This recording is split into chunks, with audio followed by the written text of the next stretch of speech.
Hi, this is We Love It Raw with A.S. Caldero, Chris Corey, The Future, and Venus.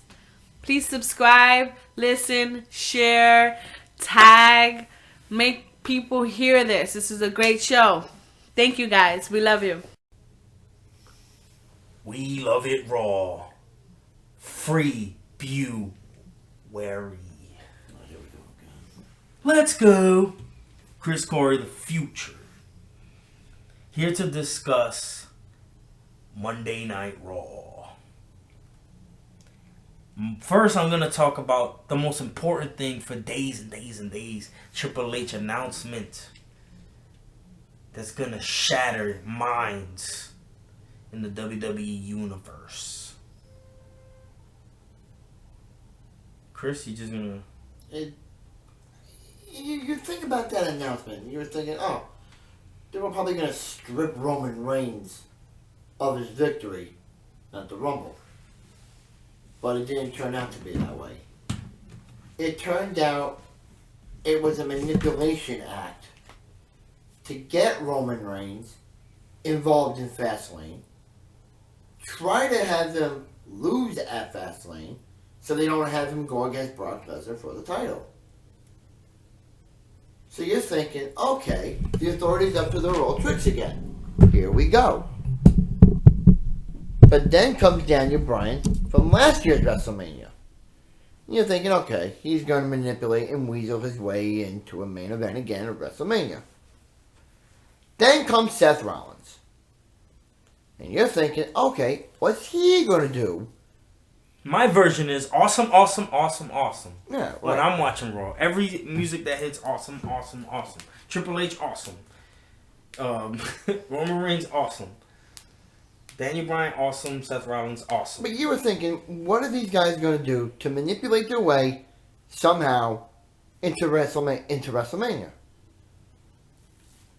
So Hunter came up with an idea. Daniel Bryan versus Seth Rollins. Winner faces Reigns at Fastlane. Winner of that match goes on to Mania. In my opinion, it should have just been a triple threat match at Fastlane. The winner there goes on to WrestleMania. None of this where you gotta fight on Raw, then you gotta wait to Fastlane, and then Fastlane to WrestleMania. I still think that what they should have done was have all three, Bryan, Rollins, and Reigns, compete at Fastlane for the right to go to WrestleMania. I think that would have made more logistical sense. On the other side of the coin, I don't feel like that. I feel like this was a perfect change because at this point, even if Roman Reigns wins anyway, it's still going to be better than it was because at least he proved himself a little more. And I'll take that more than what we got. To me, that's still progress.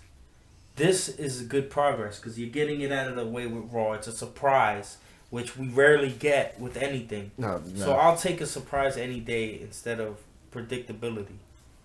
So I really enjoyed that whole segment. And I've always meant to say this on the show, but I'm more of the sports entertainment part of the wrestling stuff. I know I'm not into the per se. Like, I like wrestling matches, but only when it's the important ones. I'm not too concerned about watching every single match and every single, except for certain people. But I'm just saying that the entertainment part to me, people complain about Triple H and people taking a half an hour to start Raw because they're talking. That's usually my favorite part. So, because it leads into what's going to happen at the pay-per-view, which is the main part of why you're watching in the first place. So I'd rather get the story on Raw and get the real fight on the pay-per-view. I mean, it was a good way to start it off. Don't get me wrong. But in my view, I think that's how it should have went down. But either way, another triple threat match. I don't. But either way, you're oversaturating the triple threat. But either way, though, you got yourself a good matchup coming up at Fastlane. Don't get me wrong. I'm looking forward to that match. But aside from that, they decided, okay, we're going to put Roman Reigns in a match. Who do they put him in a match against? The Big Show. And Big Show beat him. I must say that Roman Reigns looked very good as far as that spear was amazing. Oh, at the end? Yeah. Yeah, at the end that he did to Big Show. It was impressive. He flew in the air like he was Superman. And I don't know if Vince has this fantasy that Roman Reigns is Superman. No, because he keeps referencing Superman things. But either way, I liked Roman Reigns. And as far as everything else, I'm willing to take his faults for now because what else am I going to do? Seriously. Now, let me ask you a question. With the way they talked about this whole thing, you know, with the controversy at the Rumble with Roman Reigns and all that, and the manipulation that they did to get him into this match at Fastlane, is this a sign of things to come for Roman Reigns to turn heel? That definitely sets up that possibility. That if they, because Triple H is someone that may want to change things up at the last minute, like Daniel Bryan the year before. I remember that. So it's what the fans want. You know, so who knows? Maybe the plans that Triple H and Vince have right now are the plans, but next week they'll change it. Right. Now, one other question I'm gonna throw out there, and I asked this out to Vanessa as well. Okay. She's against this whole thing of the possibility of Reigns going heel. Okay? I think it's a good idea. Okay? Now, if he goes heel, let's say at WrestleMania, will he join the Authority? I don't want that, but whatever. I think that Roman Reigns needs to just be better in the ring. I don't care if he turns heel or babyface or stays babyface. I just get better because you're going to Mania in some capacity. Either way, right? He's gonna be in something. So I just want him to get better for everybody's sake because he's not going anywhere. So he might as well just step his game up right now. Mm-hmm. But another thing that I want to talk about with Monday Night Raw, which is the only other thing that matters, is another cryptic Bray Wyatt promo I saw that towards one. The Undertaker. Yeah, that was good. That was really, really good. You have to. I would not do it justice. You have to listen to it. Oh, it was one of the better ones I've heard from Bray Wyatt. So that's leading up to that one. Now the only question is going to remain, when will The Undertaker come out? Or when will Bray Wyatt issue the challenge to The Undertaker so that The Undertaker can come out, accept the challenge, and... I really, really was giddy waiting for it to happen. I was saying to myself out loud, like, Undertaker, if he comes tonight, I'm going to lose it. Okay. Oh, what was it? What?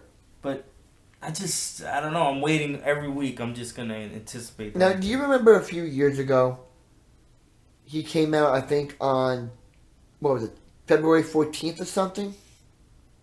On the Monday Night Raw? Was it 2/14 or 2/19? I forgot what day it was. And that was the day that Triple H came out. Remember that one? I don't think so. Oh, you don't remember that one? But anyway, I want to see The Undertaker back on Monday Night Raw. Yes. And I want to see the confrontational stare down between Wyatt and The Undertaker. Because Wyatt claims to be the new face of fear. That's a good way to put it. Now it'll bring chills up and down everybody's spine. And I must say this about Vanessa, right?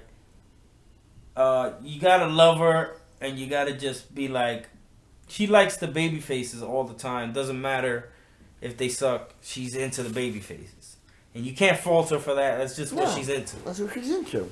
But it's just so awesome that the possibilities of Roman Reigns turning heel, like you said, that'll be good. And that may hurt her feelings. But for his long-term future success, he needs to get good at a little bit of everything. So give him a run at the heel. Yeah, just so he can get... So you can get a hell of a lot better, yeah. Yeah, because you need that in your career. You can't just be babyface your whole career like Cena. You know, it works for him, but he's John Cena, so you can't really do that. No. But Raw, anything else? I can't think of anything else on Monday Night Raw. Well, besides the end of that match between Bryan and Rollins. Oh yeah, I remember something. That was pretty good. What are you gonna say? I got something important. What was that? The demise of Mizdow. Yes. And The Miz. Yes. That was. I thought it was gonna happen at the Royal Rumble, but boy, were we wrong. It's gonna be WrestleMania. Miz versus Mizdow. So yeah, man. And you saw part of it last night when Miz was going against Sin Cara. When Mizdow was trying to imitate, and Miz got so pissed off, he's like, don't do this, don't imitate me, yeah. I was waiting for Mizdow to actually punch the Miz. I'm just happy it's happening for Mania. And Goldust and Stardust are having tension. So did you hear what Goldust said in the back after the match? Stardust. Cody! He called him Cody! Oh, yeah. That was the part that I'm talking about, the tension part. Yeah, and Stardust was like, don't ever call me Cody. What's that freaking cat? I saw the angle right away. Yeah. As soon as they talked, that finished, they finished talking, I was like, I get it. Cody's... I always thought that it was going to be Goldust being heel. It's going to be Cody. But it's going to be Cody turning on Goldust. Yeah. And that sounds cool to me. Now, who would the Usos go against for a tag team title shot at WrestleMania? You know who I think they're going to go against? The Ascension. Yeah. I guess. I don't want to see the Ascension. Let's not talk about the Ascension. Come on. We can do better than that. I got some news. What? That concerns China, but I think I know what you're talking about with the Hall of Fame. We have to wait to talk about the Steve Austin podcast with Triple H. So we're gonna close SmackDown. We're gonna close Raw discussion, and we're gonna talk about the Stone Cold podcast. Chris, jump in. I thought it was good. A lot of interesting things. Talked about the kayfabe, with the baby faces. Talked about the Attitude Era. He talked about the writing team. He talked about Vince. Hunter went into detail last night, and I thought it was really, really good. Because you learned a lot more about the business. As I saw it twice, right? My observation from it is Triple H knows a lot about the psychology of the business. Hence his name being The Game. Of course. He really is the game. He basically was bred into the business. Do you know how many gems he dropped there? Because he even did some some sign language thing to Stone Cold, and that's only people that get certain things for ring matches and stuff. But what I liked about the podcast, and a good point that he brought up, was the Royal Rumble. And the fans giving the heat to Reigns, going behind Daniel Bryan, and what Hunter said was true. It all depends on what the team does. That there was different scenarios of the Royal Rumble that were spelled out and ran through and tested. But the one they went through was the one that caused a lot of the heat to Roman Reigns. I see what he was saying, with the fans. and how they were behind Bryan because, by right, he deserves a rematch for the title. Because he never got one because he had that surgery done and all that. I can see what he was saying. And it's a good point. But what really got me was the fact that they're going to work with this storyline, push it more and more, develop it more and more, and see where it goes. If they have to call an audible, they're going to call the audible. If they got to call a route, they got to call a route. I honestly think that this discussion is not... there's nothing to talk about. I think they're really just going by the fan reactions at this point. And if they want to change things up next week, they're going to change things up That's where he meant that. He mentioned that. So, yeah. It's good. And it's a good interview. Just, you learn so much. And hearing Triple H's perspective. And he very much admitting that he wants it to be 2 hours and not 3 hours. Because he thinks the third hour is very hard to write, which it probably is. He says that he doesn't deal with the money aspects of the business. He said he deals with the just creative and the talents and all that. the in-work preparations and stuff, not financial things. So he can't make the decision. No, it's up to Vince McMahon whether or not they want to bring it back to 2 hours and all that. But it really felt like a real conversation. It was. And I must say, Stone Cold to me is one of my favorites of all time. But Triple H really to me showed that he is a lot more savvy to what's going on in the wrestling business than he is. Because Triple H is in the middle of it, making decisions. Stone Cold kind of says a lot of general... what the fans say. Right. What's up with this? He says a lot of simple things. Yeah, right. He's great, don't get me wrong, but Triple H had an answer for everything. Oh, did he ever? And he was like, Vince was a lot less prepared. It's like Hunter knew more than Triple Vince. H was on top of every question. Oh, he was on and top then of it. some. He was on his game last night, Hunter. It was really good to see. And the biggest thing is the China thing.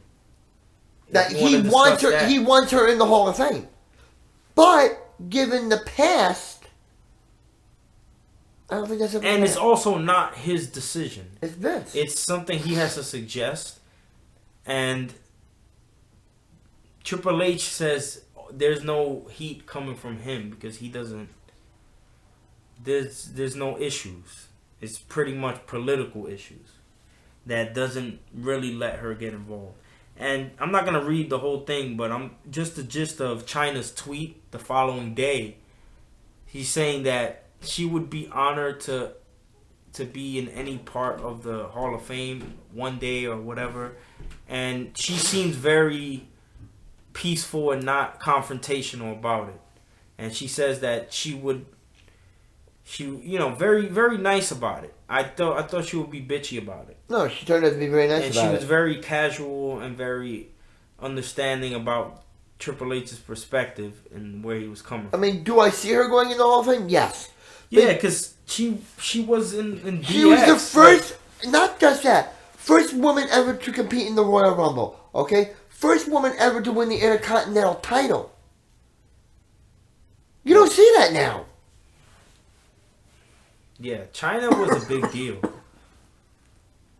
She was the only woman that was fighting with guys, like match for match fighting with guys. Yeah, it was good. I mean, the whole podcast I thought was really interesting. You learned a lot. Now, who do you want to see Austin do a podcast with the next time? Stephanie. I want to see him doing one with Stephanie McMahon. That would be interesting. Stephanie would be good. I like Stephanie also. She's honest. That would be very interesting. That is a good one. Or you put the entire McMahon clan, Vince, Hunter, and Stephanie on there at once. You know what I was thinking? I was thinking to switch it up and not all just Stone Cold. Put JR. He has a popular show. It's top 10 on Podcast One, top 10 on iTunes as far as sports podcasts. Right. The Ross Report is a big reference to people in the sheets talking about his opinions and about what he thinks is going to happen in the future. Right. The Ross Report should be on the WWE Network too, and he'll do one with Vince. He'll do one with Stephanie, or like you said, switch it up, and then later do one with Jericho. Talking's Jericho's big. Jericho has a lot of. Maybe they're trying to find see how the Austin podcast is doing amongst viewers, and then maybe they'll switch I get it. Start with Austin. I get it, but I say switch it up now. Maybe they got 2 in there. Switch it up. Maybe put they JR in there. Maybe they will. He should, and maybe not JR just because he just did a New Japan thing with Global Force. But is that the one that Jeff Jarrett's involved in? Yeah, Global Force is Jeff Jarrett's company. He's Jeff Jarrett's company. All right. Yeah, but this podcast really brought out the best in Triple H. And it's a shame that most people don't listen to the podcasts on a regular because they're really good, especially the ones that have features on it. Like when he has an old-time wrestler he used to wrestle with. It's really good. Check it out more often. Don't just wait till it's on the WWE Network. That's the whole point, to promote him as a podcaster. And he's doing a good job, though. Yeah, definitely. And I think he's doing good. Give it to Jericho. Jericho's already there all the time. Give him a talk as Jericho. Why not? We'll see what happens, Maybe the network will start putting more podcasts on from different guys like Jericho or JR. Well, let's see what happens, Take it one step at a time now. But like I said, this podcast really brought out the best in Triple H. It was one of the better ones I watched. So we're going to wrap this show up with a bow. And speaking of Jericho, I read it online. For those going to the house show in a couple weeks at Madison Square Garden, he will be there with a highlight reel. So that's going to be really interesting to see Jericho at Madison Square Garden doing a highlight reel. Who's he going to do the highlight reel with? I have no idea. And I'm very much looking forward to SmackDown. And what's happening on SmackDown Thursday I'm night? definitely ready to watch NXT tomorrow. What's going on with SmackDown Thursday night? Anything big? Don't know.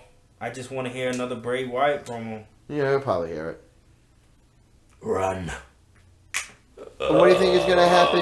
And what do you think is going to happen when Sting confronts Triple H at Fastlane? I think that Triple H is going to say straight up, we're having a match at WrestleMania, and I'm going to show you who's the boss around here. Type of statement. And one last thing before we close out the show. What? Fastlane, do you see Bray Wyatt issuing the challenge to the Dead Man? Hopefully, it's Bray keeps doing these promos and then Undertaker just shows up. That's what I'm hoping for. So you're thinking Fastlane is the time that you're going to see Bray Wyatt issue the challenge?